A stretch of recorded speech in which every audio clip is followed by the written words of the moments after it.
So I fucked your bitch, you fat motherfucker. ესე იწყება ერთ-ერთი ყველაზე ცნობილი ჰიპ-ჰოპ სიმღერა, ოდესმე დაწერილი ჰიტ-მაპ, მოსმენელი გაქვთ, რას ისულელია, სულ რაღაც რებზე არაფერი იცოდე, ეს მაინც ყურმოყვით მაინც გეწოდინება. ეგ კი არა, ეხლა ამის ჩაწერა რო დავიწყე, მანქანამ ჩაიარა, მთელ ხმაზე ქონდა ჩართული, ერთი წუთის წინ. და ახლა ეს ტრეკიც ესე იწყება, მოდი ჩვენც მანდიდან დავიწყოთ. Your bitch არის Faith Evans-ი, Notorious B.I.G.'s მეუღლე, რომელთანაც ამ დროს უკვე ერთად აღარ ცხოვრობენ, ოფიციალურად განქორწინებულები არ არიან, მაგრამ ერთად აღარ არიან, კაიხანია. ისე კი ერთმანეთი გაიცნეს 1994 წელს, მაშინ Faith Evans-ი არის 21 წლის, მომღერალი, Bad Boys ხმისჩამწერი კომპანიის ერთ-ერთი ამომავალი ვარსკვლავი, ამოსული ვარსკვლავი უკვე. და Notorious B.I.G. არის 22 წლის, ეხა ამთავრებს თავისი ალბომის ჩაწერას და ის არის უნდა აფეთქდეს ნიუ-იორკის და მთელი ამერიკის სცენაზე. რაღაც ფოტო გადაღებაზე მოხვდნენ ერთად, რახან ერთი ხმისჩამწერი კომპანია, მანამდე არ შეხვედრიან ერთმანეთს და Faith Evans არ მოაკითხა მანქანამ და ბიგემ უთხრა რომ მე წაგიყვანო, ჩასხდნენ და შეხედა და უთხრა რომ მე შენო ცოლად უნდა მოგიყვანო. მე არ გაგანებებ თავს, მე ხომ შენს მეტი არავინ არ მყავსო და ერთ კვირაში დაქორწინდნენ. ეხლა ამ ამბავს ყვები, Faith Evans აქვს დაწერილი აქვს ავტობიოგრაფია, მემუარები, არ ვიცი რა ქვია, მაგრამ წიგნი აქვს დაწერილი. და ყვება ძალიან დეტალურად ამბებს, მაგალითად, აი რაღაც ერთად ვიყავითო უბრალოდო, მართლა 8 დღის გაცნობილი ყავს ბიგი და ის მოტრიალდა და უთხრა რომ ხوار დავქორწინდეთო და ამან რომ ბაზარი არ არის, დავაი ეხლავეო. ჩასვდნენ მანქანაში, ჯოინტს გაუკიდეს, ძალიან დაბოლილები მივიდნენ იუსტიციის სახლის იმათ ეკვივალენტში, ხელი მოაწერეს და უკან წამოვიდნენ და აღნიშნეს საქორწინო სუფრა ჰქონდათ. და სასადილოში შევიდნენ დაინერში, ფრი ჭამეს და მე თავთავის საქმეებზე წავიდნენ. Faith Evans შვილი ყავს უკვე და Notorious ხმისჩამწერ სტუდიაში ელოდნენ. მე მივიდა და უთხრა ხალხს რომ ისე ცოლი მოიყვანეო, ყველა იყო რომ რა ცოლი მოიყვანეო, ხوار გაგიჟდი ბიჭო და კი მე და Faith Evans-ი ამიერიდან ცოლქმარნი ვართო, ძალიან კაი ურთიერთობა გვექნებაო. Und ერთად მაინც თავიდან არც უცხოვრიათ, იმიტომ რომ როგორც უკვე ვთქვი, ბიგის ვარსკვლავი იმ წუთას ამობრწყინდა და სურას ტურნეში იყო და კონცერტები ჰქონდა და რადიო ინტერვიუები და რაღაცა. ამ Faith Evans-აც ალბომი ჰქონდა ჩასაწერი და ერთად ბევრ დროს არ ატარებდნენ და ეს კონცერტებზე რო იყო წასული ბიგი ქალის ალერს არ იკლებდა იქ. ეხა ამ ქალსაც მაინც არ აწუხებდა, იმიტომ რომ თავიდანვე გასაგები იყო რომ ეკპონტი იქნებოდა, მაგრამ აწუხებდა, როცა ამას საყვარლები ყავდა. ეგეთი მაგ დროს იყო ორი. ერთი ჩარლი ბალტიმორი, რა ტელეწამყვანი თუ რაღაცა, იმ დროს რეპერობა უნდა და მაგას კიდე არა უშავდა, მაგრამ ვისაც უშავდა Faith Evans-ის მხრიდან იყო Lil Kim, Notorious B.I.G.'s პროტეჟე, Junior Mafia-ს წევრი, რომელთანაც რაღაც კარგი ისეთი რომანი ჰქონდა. ესე უბნებოდა რომ დაანებე მაგ ქალს თავიო, მე ბიგი მუთხრა რომ დავანებეო, აღარა ვართ ერთათო, მარტო იმ ჩარლისთან დავდივარ ხოლმე ხანდახანო და რა ავქნათო, დიდი კაცი ვარ და დიდი მადამ აქვსო, მაგრამ ეს ბოლომდე არ ჯეროდა ბიგის და ამიტომ ერთხელ შობის მიდამოებში მოულოდნელად დაბრუნდა სახლში, შეიპარა უკანა კარიდან, ჩუმა თავი და კიბეებზე, საწოლის ოთახის კარი შეაღო და ხედავს რომ სიბნელეში ერთი დიდი მთარი, მეორე პატარა ბორცვი არის იქ. მივიდა პატარა ბორცვი, გადახადა და ეგრევე თმებში წვდა ხელი, პარიკი შერჩა. ხელში მაგრამ მეორე ხელიც აქ დაითრია, გადმოაგდო იქიდან Lil Kim იყო მართლაც და შიშველი გაწიხლა ეგრევე, Notorious-ის დიდი მთა რომელიც იყო ესე არის რომ კაი გოგოებო არ გინდათ რა გჭირთ. ხმაურზე და ყვირილზე მეორე ოთახიდან შემოვარდნენ Junior Mafia-ს დანარჩენი წევრები, ეს ტიტული Lil Kim გაათრიეს გვერდზე, რომელიც არის ტყუილ არ ქვია Lil Kim, პატარა Kim არის 1.5 ანუ 1 მეტრი და 50 სანტიმეტრია სიმაღლე. პატარა ტანის ქალი იყო და არის გვერდზე ოთახში. ჩააცვეს იმას და წადი ახლა აგეტანა უთხრეს, ის წამოვიდა, გზადამისი Land Cruiser-ი Faith Evans-ის დაინახა, გასაღებით გაჩხაპნა და წავიდა. და ამ დროიდან ყვება Faith Evans-ი რომ მივხვდიო რომ უკვე მორჩენელი იყო ეგ ამბავიო, მართალია დარჩა იმ დღეს, რაც საშობაო სადილი გაუკეთა ბიჭებს და ერთად იყვნენ, მაგრამ მივხვდიო რომ აქედან არაფერი აღარ გამოვიდოდაო. ეხლა რატო გიყვებით ამ მეებს? რამდენიმე მიზეზი მაქვს, ერთი ის რომ ის წიგნით ყველა ხوار წავიკითხე, თავიდან ბოლომდე Keep the Faith Faith Evans-ის მემუარები არ წამიკითხავს, მაგრამ ალაგ-ალაგ მნიშვნელოვანი ადგილები რა ჩვენ შეგვეხებოდა, რა ვიცი, საჭირო იყო და წაკითხულ იქნა ჩემს მიერ. მეორე მიზეზი ის არის, რომ ჭორაობა მიყვარს და მესამე რომ კონტექსტი ვიცოდეთ, რომ დაახლოებით მივხვდეთ მე რაც მოხდა, რატო შეიძლებოდა რომ მომხდარიყო. იმიტომ რომ შემდგომ მოვლენებს Faith Evans იყვება ასე, რომ რაღაც მომენტში საერთო მეგობარმა გამაცნო Tupac Shakur, რომელიც ამ დროს ახალი გამოსულია ციხიდან და თუ წინა სერიებს ადევნებდით თვალყურს, ან ისედაც რაღაცა ეს ისტორია იცით, გეცოდინებათ, რომ ამ დროს უკვე არის ძალიან აჭრილი თავის ყოფილ ძმაკაცზე, Notorious B.I.G.-ზე, ამბობს, რომ მან იცოდა, რომ Tupac-ზე თავდასხმა უნდა განხორციელებულიყო და არ გააფრთხილა, არის მოღალატე, ასე შემდეგ, მაგრამ Faith Evans კარგად ექცევა და უთხრა, რომ იცი რა, რაღაც სიმღერებს ვიწერ და ერთ ტრეკზე ჰუკს მის ამღერს გვარ შეგვისრულებო. ეს სიმღერა იყო Wonder Why They Call You Bitch. და $25,000 გადაგიხდითო რა გინდაო. და Faith Evans ამბობს, რომ მაგ დროს მე ხა არ ვიყავი გათვითცნობიერებული, რომ ეს კაცები ერთმანეთს ერჩოდნენ, მე ნორმალურად მელაპარაკაო კაციო და მეთქი ოკეი ბაზარი არ არისო. და ძალიან ძდილობიანად მეკცეოდა, მაგრამ სულ ცდილობდა რომ ჩემს გვერდზე გამოჩენილიყო, რომ მალევე წავიდნენ რაღაც ფილმის პრემიერა იყო, რომელსაც Whitney Houston-ის საუნდტრეკი აქვს. ამას იმიტომ ყვები რომ ფართიზე ვიყავით, რომ მაგიდაზე ვიჯექიო Faith Evans იყვება და უცებ Tupac-ი მომიჯდა რაცა შამპანური დამისხა ხელი გადამხვია და გავიხედო და წინ ხედავ რომ Whitney Houston-ი მიყურებს ესეთ სახითო რომ Girl, what are you doing? და მე ვთქვა რომ არაფერს არ შვები Whitney, და მე დამნაშავე არა ვარ, ის თვითონ მოვიდა. მე წავედი სტუდიაში, რამდენიმე დღის მერე ჩავწერე ეს ჰუკი, ყველაფერი ძალიან ძდილობიანად იყო, ვის ხედით რაღაცა ვლაპარაკობდით და ამ დროს შემოვიდა ტიპი და მეც ეცემ ფოტოს გადაგიღებთო და გავუღიმეო და ფოტო გადამიღესო.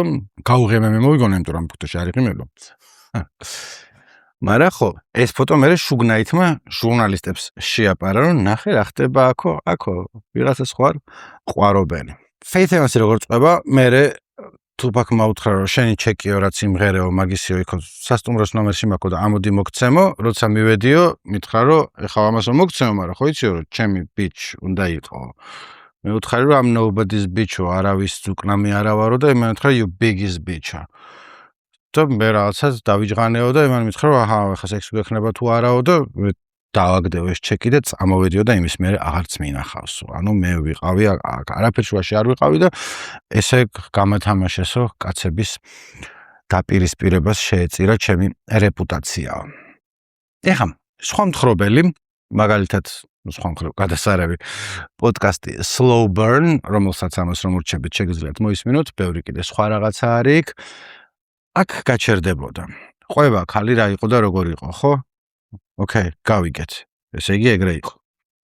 მაგრამ ჩემი ნაგაზები არ იმსახურებთ, რომ მარტო ამ ერთი წყაროთი ვიმსჯელოთ. იმიტომ რომ არ ვიცი რამდენად შეატყეთ, მაგრამ რასაც აქ ყვები არის უმაღლესი დონის აკადემიურ ფილტრაციას გადის ეს ამბები. იმიტომ რომ როგორც წესი ჩვენ მკვლევარები ყველაფერს უყურებთ სკეპტიკურად. რომ ვთქვათ ერთი წყარო ესე გვიყვება, მაგრამ მოდი შევხედოთ თელ სიმართლეს ყვება თუ არა. აქვს თუ არა მიზეზი რომ შეიძლება იტყუებოდეს. ხო, არ არის გამორიცხული რომ იკოტრიალა Faith Evans-მა Tupac-ის მკლავებში და მე მთელი ამბავი რო ატყდა, რაღაც აღარ აწყობდა რომ ესე ყოფილიყო და სხვანაირად ამბობს იმას რაც მოხდა. შეიძლება. იმიტომ რომ ჩვენ ყავს სხვა წყაროებიც, რომლებიც სხვა ამბებს ყვებიან. ეხლა ამათაც სკეპტიკურად ვუყურებ. მაგალითად, ერთი არის ნაპოლეონი, Tupac-ის მეგობარი, მისი ჯგუფის Outlaws-ის წევრი, რომელიც ბევრი ინტერვიუს იძლევა ხოლმე და ყველგან ამბობს, რომ რასისულელი, ანუ ქონდათ ლოგინიო. ქონდათ სექსუალური ურთიერთობებიო. ზუსტად ვიციო. მაგრამ მე ხა ამ წყაროსაც სკეპტიკურად ვუყურებ, იმიტომ რომ ეს ჩვენი ნაპოლეონი ბონაპარტე სულაც არ გახლავთ.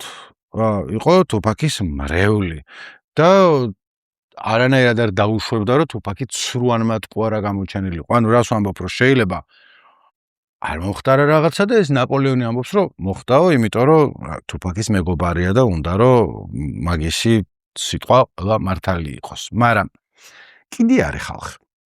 რეჯი რაიტი იყო ეგეთი, ანუ ეხაც არის ცოცხალია, ყოფილი პოლიციელია, რომელიც Death Row-ს დაცვის უფროსი იყო რაღაც ხნის განმავლობაში.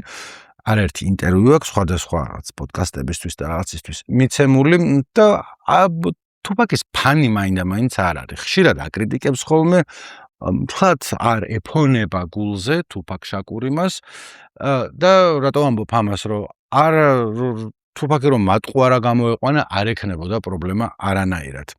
მაგრამ ამბობს, რომ როცა დაცვის უფროსი ვიყავი სტუდიაში, არაერთხელ მოსულა Faith Evans-ი იქ, ანუ ისე არ იყო, რომ ერთხელ მოვიდაო, არაო, მოდიოდა შავი გოგო, მერე დიდხანს რჩებოდაო. კიდე არის ეგეთი ტიპია პროდიუსერი დერილ ჰარპერი, რომელიც ასევე თუპაკის ძმაკაც და რაღაცა არ ყოფილა, Death Row-სთან მუშაობდა, მაგრამ ნუ რა, მუშაკი იყო, მიდიოდა რაღაც სიმღერას ჩაწერდა და წამოვიდოდა და ერთხელ ყვება, რომ მივედიო სტუდიაშიო და მითხეს, რომ იქით ოთახში არ შეხვიდო, იქო თუპაკიო Faith Evans ტყნავსო. და გამეცინაო მეთქი რას მაღადაებთო და შევაღეო ოთახიო, შევედიო და რას ვხედავ, ანუ თუპაკი Faith Evans ტყნავს მართლაც დაო და გამოვედი იქიდან. კიდე არის აი ვიღაცა Ray J, რომელიც სახელი თუ გეცნობათ და არ იცით საიდან, აი Kim Kardashian-ის სექსტეიპი რო არის და იქ რო კაცი არის ტიტული შავი, ეგ არის Ray J, რომელიც ეგ შეიძლება არის თუ Ray Con-ის ყურსასმენები თუ გაგიგიათ YouTube-ის ის რო არის ხოლმე ხშირად სპონსორობაში Ray J-ის ბრენდი არის ეგ. და მოკლედ ისიც ყვება, რომ მინახავსო რა, რომ კალთაში ეჯდაო Faith Evans-იო და მტლაშამტლუში ქონდათო და ტუჩებში კოცნიდნენ ერთმანეთსო. ხო და ამდენი დრო რო დამეთმო ამის კვლევას, რაც მიუძღვენი ჩემი სადოქტორო ნაშრომისთვის, უკვე ხო დამთავრებული მექნებოდა. ის რო არ მქონდეს, რომ მართლა ქონდა თუ არა კოიტუსი ამათ, მაგრამ რა არ შემილია სხვანაირად, ან რომ ყვები ერთი მხრივ Faith Evans-ი რასაც ყვება იმასაც შეიძლება დაუჯეროთ, მაგრამ მეორე მხრივ რაღაც ისიც არ გამოდის სწორად თუ რაღაც არ უქნია თუპაკს რომ შეატენო რომ რაღაც ჩეკით ცდილობდა ამის მოხიბლას, არ ვიცი რა. იქ არ ყოფილვარ, მაგრამ ყველა ამ ცნობის, ყველა ამ ინფორმაციის აწონ-დაწონის შემდეგ მე ამშაშ დაბეჭდილება რომ ვერდიქტი არის რომ ქონდა თუ არა სექსი, ალბათ. სავარაუდოდ. I got a phone call the next day. He called me and he's like, I did it. And I'm like, what? What you did? He's like, that bitch just left my hotel. I was like, what? He's like, yeah, I fucked Faith. And I was like, oh.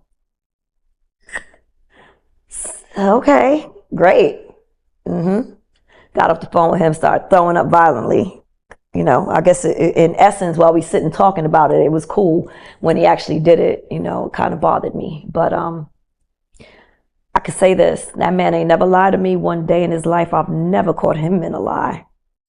თუპაკის ფანებს შორის ჰითემაპთან დაკავშირებით აზრები არის ძალიან გაყოფილი. რის მიხედვით ვსჯელობ, რომ ერთ ფორუმზე შევედი თუპაკის საბრედიტზე სხვაგან კიდე და თუპაკის ხალხი ხშირად აქვთ ხოლმე რა ჰითემაპზე რას ფიქრობ. ვიღაცებს მაგრა ევასებათ და ვიღაცებს ანუ თუპაკის ფანებზე მაქვს ლაპარაკი, მიაჩნიათ რომ დიდი ვერაფერი. იმიტომ რომ როგორც წესი diss tracks, ანუ რეპერს ლანძღავს, ამისი ავკარგიანობა ფასდება ხოლმე იმის მიხედვით თუ რამდენად מחვილგონიურულად ათრია ერთმა მეორე, საჩოუტყა, სიტყვებით როგორ ითამაშა, ეგეთი რაღაცეებით რა. ჰითემაპში მსგავსი არაფერი არ არის, სიტყვებით თამაში და מחვილგონიურობა არ არის, არის ცარიელი აგრესია, ბომის თხევა რო ეხამე თქვენ დაგხოცავთ, თქვენ მე რა მიქენით, აი ხა გაჩვენებთ ვინ არის. ანუ ბევრს სწორედ ეს პირდაპირობა მოწონთ და ის სინაღდე და ნამდვილი რაც აი თუპაკს გადმოსდის, ხები ამბობ რომ სხვა ბევრი უკეთესი ტრეკი აქვს. ანუ ეგრე არ არის რომ ნაი ცოლი მოგიტყანი ახლა ყველას დაგხოცავ. ოკეი, მაგრამ ნუ ტიპს უფრო ღრმა და უფრო საინტერესო რამეებიც აქვს გაკეთებული. ჩემი პირადი მოსაზრება ამასთან დაკავშირებით და სადღაც შუაში ვარ, იმიტომ რომ ერთი მხრივ რაც ეხავ თქვი მართალია, ანუ არც განსაკუთრებულად ახულგონიურულია, არც რაღაცა სიტყვებით თამაში არ არის, მაგრამ მეორე მხრივ ეს სინაღდე, ეს ძალიან მოქმედებს. ტყუილა არ არის, რომ აი რამდენი წელია მაგის მერე გასული და აი როგორც უკვე თქვი, ეხა რო დავიწყე ლაპარაკი, აი აქ ჩაიარა მანქანამ და ეგრევე ვიცანი. რა რაცნობა უნდა ყველა იცნობდით. ეგ სიმღერა არის Tupac featuring Outlaws, რომელიც რამდენჯერ მივახსენე ეს Outlaws-ები კანონგარეშე მყოფი ხალხი. და ორი სიტყვით გეტყვით რა პონტია, რომ მაგ დროს და ცოტა მერეც როცა რეპერი გახდებოდი ვარსკვლავი, რაღაცნაირად მოგეთხოვებოდა, კონსტიტუციაში არ ეწერა, მაგრამ დაუწერელი კანონი იყო, რომ შენი ბარიაშკა უნდა შეგექმნა, შენი ცუმბუშები უნდა ყოლოდნენ, მინიონები, ძმაბიჭები, რა ვიცი, როგორც გინდა თქვი, მაგრამ რაღაცნაირად ჯგუფი უნდა ჩამოგეყალიბებინა და რამდენიმე მიზეზი ქონდა ამას, ერთი რომ გეჩვენებინა, რომ აი რა მარტო არა ვარ, ჩემი უკან ხალხი მიდგას, ეს არის ჩემი ხალხი, პირადად ჩემი ერთგულები, ჩემი შეკრებილი სასტავია. თან იმიტომ რომ ჩემ ფესვებს არ ვივიწყებ და აი ამათაც ვცდილობ რომ გავქაჩო, მუსიკალურადაც გაწყობდა, რომ რაღაც ფორმაში ყოფილიყავი, რომ რაღაც სტუდიაში არის შენიანი, ანუ იმას არ გიქმნის საშიშროებას. კონკურენტი არ არის შენი, მაგრამ ამავე დროს რაღაც გჭირდება რომ გარკვეული დონე შეინარჩუნო. ამას გარდა არის სრულად ყოფითი მიზეზი, რომ ვიღაც ტიპები გინდა რომ თუ ჩხუბი არის, ესენი ჩხუბებენ შენთან ერთად და შენს ნაცვლად, თუ რაღაცა joints გაგიხვევენ, მსგავსი ჯგუფები იყო ხოლმე სხვადასხვა ხარისხის, რავი, როგორ ვთქვა, Snoop-ს ყავდა Dog Pound, რომელიც იყო უმაღლესი დონის რეპერებისგან შედგებოდა, Kurupt-ი, რავი, ერთ-ერთი ჩემი საყვარელი რეპერია. Biggie-ს ყავდა Junior Mafia. მერე ვთქვა Eminem-ს D12. 50 Cent-ი როცა იყო G-Unit გააკეთა და Tupac-ს ყავდა Outlaws, რომელთაც თავიდან ერქვა Dramacidal და შედგებოდნენ ამისი რაღაცნაირი ნათესავები თუ ახლობლებისგან, ანუ ტიპები იყვნენ, რომლის მშობლებიც პანტერები იყვნენ და შავი პანტერები და Tupac-ის მშობლებთან მეგობრობდნენ, რაღაცა ეგეთი ხალხი რა. ციხეში როცა იყო Tupac-ი საფიქრავლად ბევრი დრო ქონდა და იფიქრა რომ Outlaws დავარქმევ ამას, ანუ კანონგარეშეებს და ყველას შეურჩევ სახელს ამერიკის ან დასავლური სისტემის მტრების, ანუ ერთს კასტრო ერქვა, მეორეს Idi Amin, ანუ Idi Aminის პონჩი, მაგრამ ცოტა სხვანაირად იწერებოდა, მესამეს ჰუსეინ ფატალი, მეოთხეს კადაფი, ერთი ნაპოლეონი ვახსენე უკვე და მთლად კარგად არ მესმის ხა ამერიკას რასაფრთხეს უქმნიდა, მაგრამ დაიკიდეთ ეგ ყველაფერი. თვითონ Tupac-ი იქნებოდა მაკაველი, იმიტომ რომ ციხეში ნიკოლო მაკიაველი წაიკითხა და ესე მერჩევნია რომ ვიყო. და რაღაცნაირად Tupac-ის საქმეც იყო რომ ეს ტიპები გაეკაჩა, მაგისგან რაღაცა მთელი ბრენდი შეექმნა და როგორც უკვე ვთქვი, თან ისიც იყო რომ ჩხუბი თუ არიან, ესენი ჩხუბებენ, თუ რაღაცა მხარდაჭერა გჭირდება, გვერდზე არიან, Tupac-ი სხვას არ აჩხუბებდა, მაგრამ შენი სასტავი გინცაც მოგინდა რა. ვთქვათ იმ პონჩი რომ მანქანით რომ მოძრაობდნენ Tupac-ი და ცალკე მანქანაში წინ და უკან მოყვებოდნენ Outlaws, რომლის მანქანაც იყო სავსე პლანით და იარაღით, იმიტომ რომ პოლიცია თუ გააჩერებდა ეს ნასამართლები რო არის და მოკლედ ამის არ შეიძლება რომ პლანი კონდეს თან. მაგრამ თუ რაღაცა Outlaws აიღებენ მაგას თავის თავზე. ხო და ჰიტ-ემაპის ჩაწერა დაიწყო, Tupac-მა ისინი შეყარა სტუდიაში, უთხრა 15 წუთი გაქვთ, რომ უთესლესი რაღაცეები მოიფიქროთ, თორე გაკრით არ დავინახო, რომ სიტყვა შეგაშალოთ, იმიტომ რომ თვითონაც იმ წუთას მოფიქრებული ქონდა რაღაცეები, არ იყო დიდი ხნის ნაფიქრი, რაც გულში და ჯიგარში და ღვიძლში ქონდა, ისინი უნდა დაედო და ამათაც Outlaws ეუბნებოდა, რომ ავა მიდით ახლა West Side. იმის და მიუხედავად, რომ ამათი უმეტესობა არანაირი West Side-დან არ იყო, New Jersey-დან იყვნენ, იმიტომ რომ ჯერ კიდე იმ დროს, როცა პანტერები დადიოდნენ და ნიუ-იორკს იპყრობდნენ, ამათი მშობლები მოკლედ იქიდან ყავდა ჩამოყვანილი, მაგრამ მაგას არ ქონდა მნიშვნელობა. თავდაპირველად ჩანაწერში მეტი ხალხი ყავდა ნაგინები Tupac-ს, მათ შორის Jay-Z-ზე და Nas-ზე ქონდა ნალაპარაკები, მერე შეთანხმდნენ, რომ მოდი ფოკუსი გავასწოროთ, როგორც ახლა ამბობენ ხოლმე, და ჩვენი ფოკუსი, ჩვენი ძირითადი ცეცხლი უნდა იყოს მიმართული Bad Boys-ს წინააღმდეგ, Notorious B.I.G. პირველ რიგში, Puff Daddy-ს ვაგინოთ, Junior Mafia-ს ვაგინოთ, ცალკე შეიძლება Lil Sizzy და Lil Kim-ი გამოვყოთ და აუხსნათ ხალხს, რომ ეგენი არიან ძალად ძველი ბიჭები, თუ რა ვიცი რას ამბობენ ხოლმე, ეხლა ტერმინოლოგიას ჩამორჩი და რომ სახუმარო და რა აქვს საქმე გავსისხლავთ, სადაც დავინახავთ. ერთ-ერთი ყველაზე შოკის მომგვრელი იყო My 4-4 make your kid don't grow ფრაზა Tupac-ის, რაც იგულისხმება, რომ ჩემი 48 კალიბრიანი მაგნუმზეა ლაპარაკი, ბავშვებს დაგიხოცავთო. ეუბნებოდა რაც იყო რა ხა დისისმეტი რა დაწერილა მანამდე, მაგრამ ეს იყო რა ეს სერიოზულში რატო გადაყავს, ანუ ცოლი მოგიტყანი, ბავშვებს დაგიხოცავთ, პლუს ამას ჰიტ-ემაპში ცალკე დიდი დრო ეთმობა Mobb Deep-ს.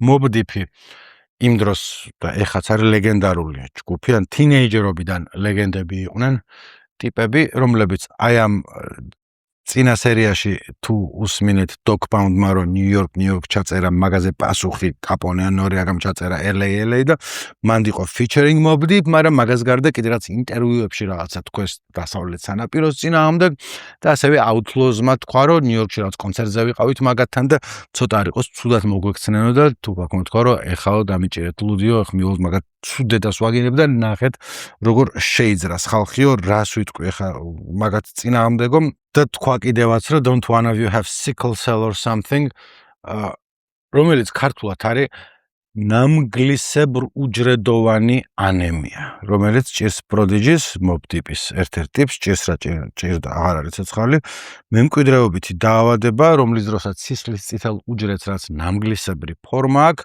რომელიც იწვევს ქრონიკულ ანემიას და არის საშინელი დაავადება, როგორც ხვდები რა, ანუ რა წერს არ უსურვებ, იმიტომ რომ მთელი ცხოვრება რაღაც დისკომფორტში და ტკივილში და ცუდად ახარ და ეს ეხა პროდიჯი ვისაც ეგ ჭირდა 2017 წელს მოკვდა, მაგრამ ნუ მანამდე იცხოვრა რაღაც ანჯვაში სულ. ისეთი პონტი, ანუ ძალიან შთამბეჭდავია რომ ისმენ რომ Tupac-ი გადავიდა ყველანაირ საზღვრებს ადამიანობის, რომ რაზე დაცინიტებს, რომ მემკვიდრეობითი დაავადება გაქვს. თან რითაც დავიწყე ამ ჰითემებზე რომ არც ახვილგონივრული არც არაფერი, მაგრამ მეორე მხრივ რომ უსმენ fuck, ანუ ოჩახ Tupac, ანუ შენთვის აღარ არის აქ არანაირი საზღვარი, მართლაც და ბავშვებს დაუხოცავ და ტიპს დაცინებ იმაზე რომ მემკვიდრეობითი დაავადება აქვს და არ ვცდილობ რომ Tupac-ის ჰეითერი ვიყო, ჰითემებს დღემდე უსმენ ხოლმე, როცა რაღაც ისე მივდივარ, რაც გასატრაკებელია, მაგაზე უკეთეს რას მოისმენ, სწორედ იმიტომ რომ აი რაღაც საზღვრები აღარ არსებობს და ამ წითელ ხაზებს გადავდივართ ყველგან, სადაც საჭიროა და არა საჭირო და თან იმიტომაც არის ეგეთი ეფექტიანი, რომ აი ბოლოს ის რო არის, now when I came out I told you it was just about Biggie and everybody had to open their mouth with a motherfucking opinion. Well, this is how we're gonna do it. Fuck Mobb Deep, fuck Biggie, fuck Bad Boy, Regulators, and motherfucking crew. And if you wanna be down with Bad Boy, fuck you too. Chino XL, fuck you too. ეს არანაირად დაწერილი მანამდე არ ქონდა. ის იყო რომ სიმღერის ჩაწერას მორჩა და ეს მიკროფონი ჩართულია და იწერს ჯერ კიდე და Tupac დადის სტუდიაში და ამებს ხვირის. იმიტომ რომ იმ წუთას მოაწვანო, იმენად რეალურია თუ ნამდვილია ეს გრძნობა, რასაც იმ წუთას განიცდის, რომ მე შენზეც გადმოდის. ჩინო ექსელი, რომელიც აგახსენეს, აი არასდროს ცნობილი რეპერი არ ყოფილა და წესით წინასწარ დაწერილი რომ ყოფილიყო ეს ყველაფერი ამოშლე და იქიდან, იმიტომ რომ რაღაცნაირი ინდი რეპერი იყო და ერთ-ერთ სიმღერაში აქ ნახსენები რომ აი ისე არ მინდა მომექცე, როგორც Tupac-ს ციხეში მოექცნენ, ანუ ლაპარაკი იყო იმაზე, რომ ჭორი იყო, რომ Tupac-ი გააუპატიურეს ციხეში და ამაზე მაგრა აჭრილი იყო, მაგაზე შუტკა არ გაზდიოდა Tupac შაკურს და მაგიტო მოიხსენია ჩინო ექსელი, რომელიც შარშან წინ დავკარგეთ რა, თავი მოიკლა. მაგრამ ხო ეს ტრეკი რო გამოვიდა, ეგარავე ამერიკაშიც და მთელ მსოფლიოშიც აფეთქდა. ყველა იყო რომ აი ნახე ტიპი კუთხეში მოიმწყვდიეს, რეები გაუკეთეს, რა დღეში ყავდათ, მაგრამ ეს არ ნებდება, უკან არ იხევს. ჰითემაპის მერე, რავი, Mobb Deep-მა ჩაწერა Drop a Gem on Them, სანაც საკაიფო პასუხი, მაგრამ ნუ ამის ახლა აგრესიას და ტემპს და რაღაცებს ვერ უწყობს ფეხს და როცა Tupac-ი მოკვდა, აქედან 4 თვეში თქვენს რომ მოკლედ სინგლი არ გვექნება და რადიოში ეს სიმღერა აღარ გაუშვათო, პატივცეთო მკვდარსო. Biggie-ს არ დაუწერია არაფერი. Puffy ეუბნებოდა გაჩერდიო, ამათ რაც სტრატეგიული ის ხონდათ აღებული, რომ იმათ არ უპასუხობთ, არ არის საჭირო. და ნუ პონტი იყო ეგეთი, რომ მთელი ეს West Coast versus East Coast დაპირისპირება რო არის, აი ამების ჩაწერის დროს მივხვდი, რომ East Coast-ისგან ბევრი არც გამიგია არაფერი. Tupac-ს ქონდა ეს hit em up, მერე Bomb First, My Second Reply, მაკაველის 7 Day Illuminati, მოკლედ მაგისი ბოლო ალბომი რაც არის, ნახევარი სიმღერები კიდეს უჩხუბობს, არავინ საპასუხოდ ბევრი არაფერი არ უთქვამს ამაზე. არანაირი West Coast versus East Coast ისე არ ყოფილა, როგორც Tupac-ი იყო, რომ გამოდიოდა და აგინებდა სულ ყველას, მაგრამ თლაც ეგრეც არ ყოფილა საქმე. ბიგისაც აქვს ერთი ტრეკი ჩაწერილი, რომელზეც ეხა მინდა რომ ცოტა ფილოსოფიურად ვილაპარაკოთ. I guess the world spoke of Notorious B.I.G., Biggie Smalls, the rapper with awe. I wanted to know the rapper. I wanted to know Notorious Big. I know Christopher. I know the son, I know the father, I know the friend. ეხა ბიგის საყვარელი სიმღერების ხუთეულში ჩემთან არ არის Long Kiss Goodnight. მიუხედავად იმისა, რომ ძალიან მაგარი სიმღერაა. ერთი იმიტომ, რომ RZA-ს ბითი არის, Wu-Tang Clan-ის RZA-სიც საუკეთესო ძალიან კაი ბითი აქვს. აბსოლუტური ბენგერი არის. ბიგიც არის ტოპ ფორმაში, flow აქვს სიგიჟე, მაგრამ ორი რამე მიშლის ხელს, რომ აი ბოლომდე მოვიწონო ეგ სიმღერა. პირველი არის Puff Daddy, რომელიც მთელი სიმღერის განმავლობაში ყვირის. აი აშკარად გეხოცები გააჩუმეთ ეს კაცი ბიგი რეპავს აქ და ალცებს იდეაში თავიდან კაპადონა უნდა ყოფილიყო Wu-Tang Clan-დან და მე ანუ RZA წუხდა მაგაზე რომ კაპადონა ჩახსნესო და Puff Daddy ყვიროდაო იქო. და თან რეპს ყვირის რომ ხო იცით ვიზე ვლაპარაკობ სხვა რეპერებზე კი არა შენზე სწორედ შენზე და ყველა ხვდება რომ ეს შენზე სწორედ შენზე არის Tupac-ი. ანუ იდეაში ხო თითქოს განარა იმანაგინა მე ამანაც აგინა მოსულა მარა რა პრობლემაა ხო მაგრამ პრობლემა ისე რომ ამდენს Tupac-ი მკვდარია.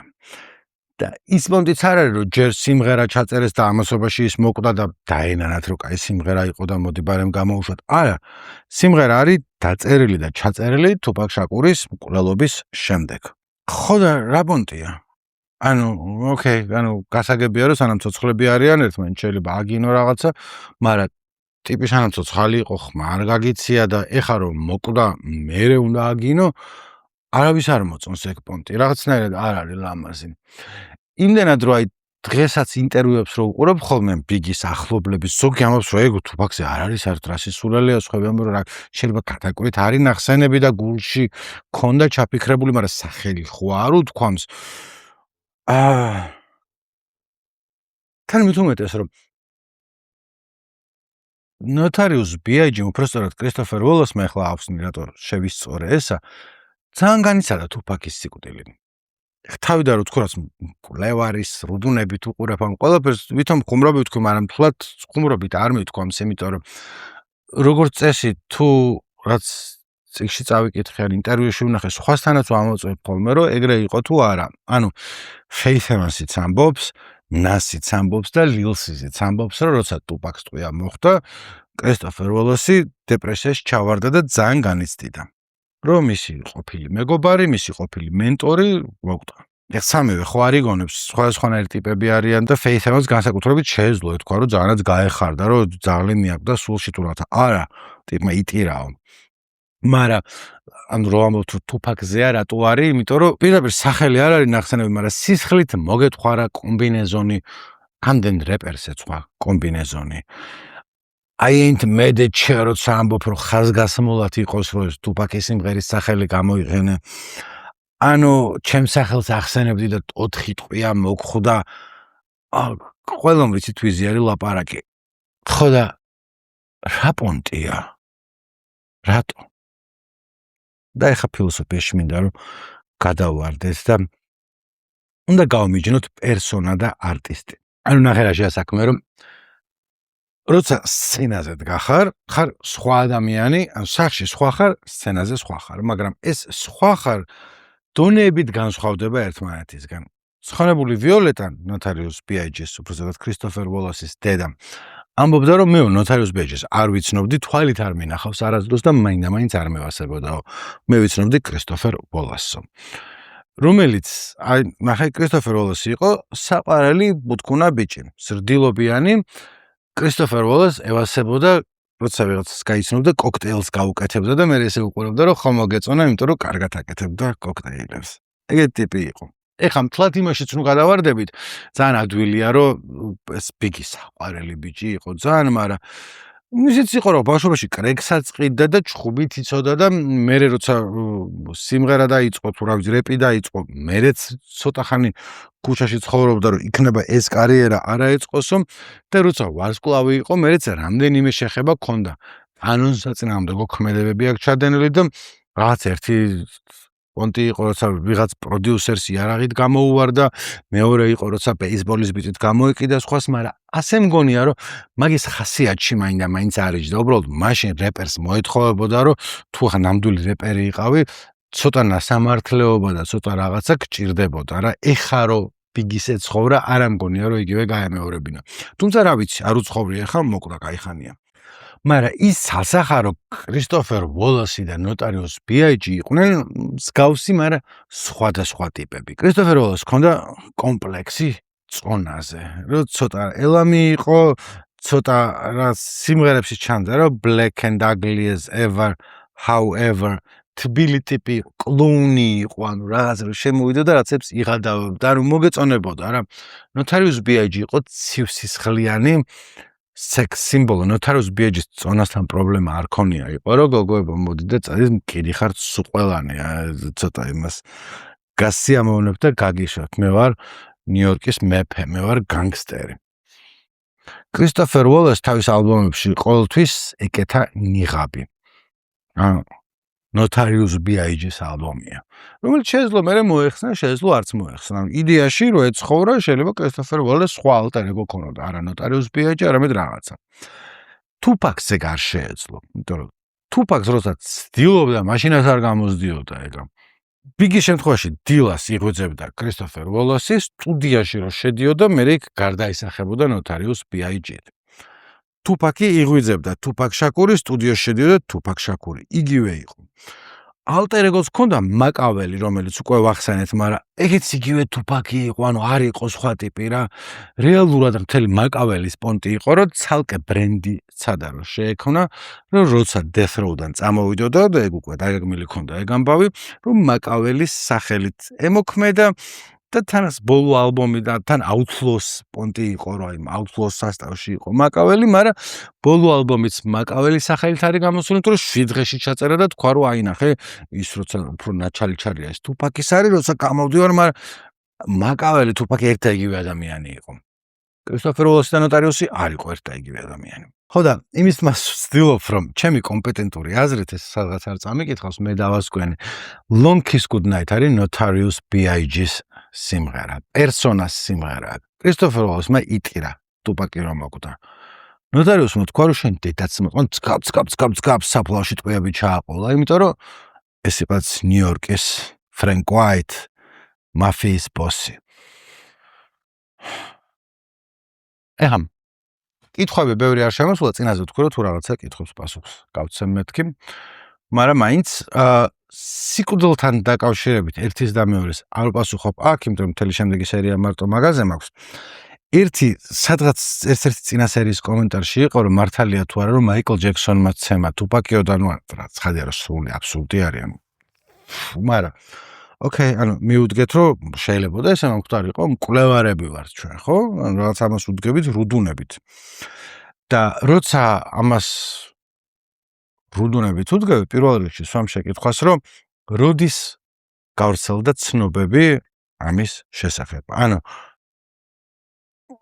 მაიკლ ჯექსონმა თუ ხელი დაარტყა თუპაკს, როდის თქვენს 93 წელს თქვენს თუ რაღაცა და რამდენიმე წლის წინ პოდკასტებში დაიწყეს ამაზე ლაპარაკი და ნუ პირველ რიგში მაგით ხვდები რომ რაღაც მსგავსი რომ მქონდა თავის დროზე იტყოდნენ ამდენი ხნის მერე რატო დაიწყო მაგაზე ლაპარაკი მაგრამ რა კავშირი ქონდათ მაიკლ ჯექსონს და თუპაკს ერთმანეთთან და კავშირი ქონდათ და არის ძალიან საინტერესო აი მაგას გეტყვით ახლა ამათი კავშირი არის Quincy Jones-ის ოჯახიდან მოკლედ 1993 წელს თუპაკმა, რომელსაც აი ხანდახან ენა უსწრებდა ხოლმე წინ, ჟურნალ Source-თან ინტერვიუში თქვა, რომ მე არ მევასებაო Quincy Jones-იო.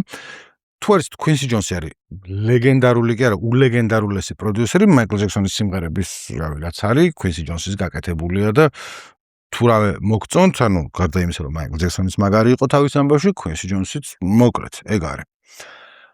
თუპაკი ამბობდა, რომ Quincy Jones-ო თეთრი ქალები ევასებაო და ეგო არ არისო სწორიო, ეგო არ არისო ნამდვილი შავკანიანობაო, რაც თვითონ ტუბაქს მადონასთანაც ჰქონდა ურთიერთობა, ხან-ხან ენაწინ უსწრებდა კიდევ ერთხელ და არანაირ მართალი არ იყო ამ ამბავში და ვინც შეარცხვინა იყო რაშიდა ჯონსი, რომელიც სახელით უგეცნობათ, იმიტომ რომ ოფისი, Parks and Recreation-ი, რაშიდა ჯონსი არის Quincy Jones-ის შვილი, რომელიც მაშინ იყო 17 წლის და დაწერა ღია წერილი, ასევე Source-ში გამოაქვეყნა და უთხრა რომ თუფაკო გიხვეწებიო რა, არ გწხვენიაო რეებს ლაპარაკო. თუფაკი მიხვდა რომ რაშიდა იყო მართალი და რაღაც ხნის მერე თუფაკ შაკური სადაც შეხვდა კიდა და ჯონს, რომელიც არის რაშიდას და Quincy Jones-ის შვილი და მივიდა და უთხრა რომ ბოდიშ ვიხდიო, ანუ არ ვიყავი მართალი რომ ეგენი ვილაპარაკეო, მერე Quincy Jones-იც გაიცნო, რაშიდაც გაიცნო და რაშიდა ჯონსი ყვება რომ დავმეგობრდითო, ანუ რაღაცა ოჯახის წევრი გახდაო და ეს კიდა და იყო თუფაკ შაკურის საცოლე, კაი ხნის განმავლობაში. ხო და ეს ამბავი თითქოს მაიკლ ჯექსონი ხელით შეეხო თუფაკს. ეხლა ყვებიან ესე რომ კიდადას უყვირაო თუფაკმა თუ ხელი გაარტყა უბრალოდ მოექცაო და ამ დროს მაიკლ ჯექსონი იქ იყო, მივიდა და როგორ წარმოედგინათ რომ რანაირად მაიკლ ჯექსონი უნდა ეჭხუბა თუფაკთან მაიკლ ჯექსონს. იოჰო! თუმცა ის არის რომ არ 90 წლების დასაწყისში მაიკ როგორც ამბობენ, რამდენიმე სანდუწყარო ყვება ამას, რომ მაიკლ ჯექსონს რეპის ვერსი ჭირდებოდა ერთ-ერთ სიმღერაზე. თუფაკს დაუძახეს, თუფაკი რომ მივიდა სტუდიაში, აღმოჩნდა რომ მაიკლ ჯექსონი არ იყო და ამან თქვა რომ კარგად იყავი თუ ანუ ეს ვიღაც მინიონებთან მეო არ ჩავწერო. და შეიძლება მანდელან მოდის, შეიძლება არც, არ ვიცი. კაი, ხა შეკითხვებზე გადავიდეთ. შენი აზრი მაინტერესებს ფაქის Loyal to the Game და Rose That Grew from Concrete ალბომებზე და ზოგადად მის დატოვებულ გამოუყენებელ მასალაზეო, მომწერა მეგობარმა, რომელმაც ქისაჯიზე გამიგზავნა შეკითხვა და ცოტა ესე უხერხულა უცნო თავს, მაგრამ ჩემი აზრი მაინდა-მაინც არა მაქვს, იმიტომ რომ ეს ალბომები, რომელიც შედარებით უკეთესია, როგორც ვხვდები, Loyal to the Game არის Eminem-ის გაკეთებული, ხო? წესიერად მაინც არ მომისმენია, იმიტომ რომ გონია რომ აი რაც დატოვა თუფაკმა, იქიდან რო აი ცოტა შერჩევით მიდგომოდნენ და ერთი ან ორი ალბომი გამოსულიყო კი ბატონო, მაგრამ 200 აქვთ გაკეთებული და ბევრი არის ერთი ვერსი იქ, მეორე იქ, რო ერთი Outlaws ალბომში უნდა შესულიყო, მეორე რაღაცა ჩაწერა ტიპმა და არ გამოიყენა და მერე რაც რამე სიტყვა წარმოუთქვამს თუფაკ შაკურს, ყველაფერი სიმღერაში არის ჩასმული და გამოცემული და არც ჩანს რომ აპირებდა რომ აქედან რაღაცა ყოფილიყო. ერთი ეგ. მეორე, მიუხედავად იმისა, რომ იმედი მაქვს, რომ ინფორმაციის მოპოვების სიღრმე და რაღაცა ფაქტები და რაღაცა გამოვაჩინე, ან მინდა დაგჭირ შთაბეჭდილება, რომ განსაკუთრებულად ან ფანი ვარ, ან ჰიპ-ჰოპი მიყვარს, მაგრამ ეს არხი არ არის მარტო ჰიპ-ჰოპის არხი. უბრალოდ თავიდან თქვი და ეხაც ვიმეორებ. როცა პოდკასტის კეთებიდან აქ გადმოვერთე, ვიფიქრე რომ მეთქი, ოკეი, East Side versus West Side გავაკეთებ სწრაფად, ხალხს მოეწონება, პოპულარული თემაა, უბრალოდ არ შემიძლია რომ სწრაფად გავაკეთო რაღაცა და რომ ჩაუღრმავდები ეს 5 სერიანი საგა გამომივიდა ამათი ურთიერთობის და მანამდე კიდე 2 ვიდეო მაქვს ჰიპ-ჰოპი როგორ გადარჩა, კრიპსები და ბლაცი როგორ შეიქმნა და Dr. Dre-ს და Suge Knight-ის და Eazy-ის ამბები, რომელიც იდეაში მქონდა რომ ერთ სერიაში უნდა გამეკეთებინა ეს ყველაფერი და მესამე თვეა ვაკეთებ. ამის მერე ეხლა თან გამოწერას გთხოვთ არხის, მაგრამ თან ასევე რომ იცოდეთ რომ თუ ელით რომ მარტო ჰიპ-ჰოპზე იქნება, რომ არ მინდა რომ იმედი გაგიცრუოთ. რაღაც დროს ჰიპ-ჰოპს მოუბრუნდები, შემდეგ სერიაში მორჩები ამ ამბავს, ორივე მოკვდება და გვეცოდინება ვინ მოკლა. მერე წლის ბოლომდე გადავდივარ რომ ცოტა ჰიპებზე მინდა რომ მოვყვე, ცოტა რაღაც სხვა ამბები მაქვს მოსაყოლი. თუ დარჩებით ჩემთან ერთად, მგონია რომ ყველა იქნება ესეთი სიყვარულით და ესეთი რაღაცა რუდუნებით შესწავლილი და ჩემი აზრით საინტერესო, მაგრამ რაღაცანი ჰიპ-ჰოპს არ მოუბრუნდები. წელს მაინც არა, რაღაც მომენტში ჩიკაგოს დრილის ამბებს მოვყვები, იმიტომ რომ მიყვარს და გაკეთებული მაქვს და რაღაც ბევრი მაგარი რაღაცა მოსაყოლი მაგ ამბავზე, მაგრამ ცოტა ხანი აღარ მექნება, ასე რომ ვინც თხოვს რომ იქნება Eminem-ი გააკეთო, 50 Cent-ი გააკეთო, რაღაც დროს შეიძლება, მაგრამ სხვა რაღაცეებიც მინდა რომ ვქნა, ანუ არა ვარ მარტო ჰიპ-ჰოპის კაცი და არა ვარ მაგდენიც არ ვიცი. ანუ რაც ვიცი, შევისწავლე, გონია რომ რაც მე ვამბებს ყვები სხვაგან დოკუმენტურ ფილმებში მაქვს ნანახი და შესწავლილი ჩემი უკეთესია ვიდრე იმათი, ყალბი თავმდაბლობის გარეშე ვიტყვი, მაგრამ სხვა რაღაცებიც მინდა რომ მოგიყვეთ რა. მაცალეთ. გამომწერებზე თქვი და საფხულის ბოლომდე მგონი 10,000 გამომწერზე ავალთ, რაც არის აბსოლუტური სიგიჟე. ძალიან დიდი მადლობა ყველას, ვინც რაღაცნაირად მონაწილეობა მიიღო ამ არხის განვითარებაში, კიდე გამოწერით, კიდე კომენტარის დაწერით, ფულის გადმორიცხვაზე ლაპარაკი ზედმეტი ძალიან გულენ. და ბოლოს შეხა ფიქრობდი, რომ ადრე ჰარი პოტერის წიგნები რო გამოდიოდა ხოლმე J.K. Rowling-ი რაღაც მომენტში ამბობდა, რომ ჰარი პოტერის ბოლო წინადადება თავიდანვე დაწერილი მქონდა და მე შეცვალა თუ რაღაც ნაიარევის ქარ ურევია შეგრით ეგ ბაზარი იყო. ხო და მე რო თქვი რომ ეს ამბის მოყოლას საერთოდ ვიდრე დავიწყებდი ეს არხი რო გავაკეთე, უკვე ვიცოდი რა იქნებოდა პირველი წინადადება, როცა დავიწყებდი მოყოლას Tupac-ის და Notorious B.I.G-ის კვლელობებთან დაკავშირებით და მაგრამ ახლა გეტყვით, ანუ მერესთვის რო არ გადავდო. Baby Lane-ი თავისუფლად შეიძლებოდა Tupac Shakur-ის სიმღერის გმერი ყოფილიყო.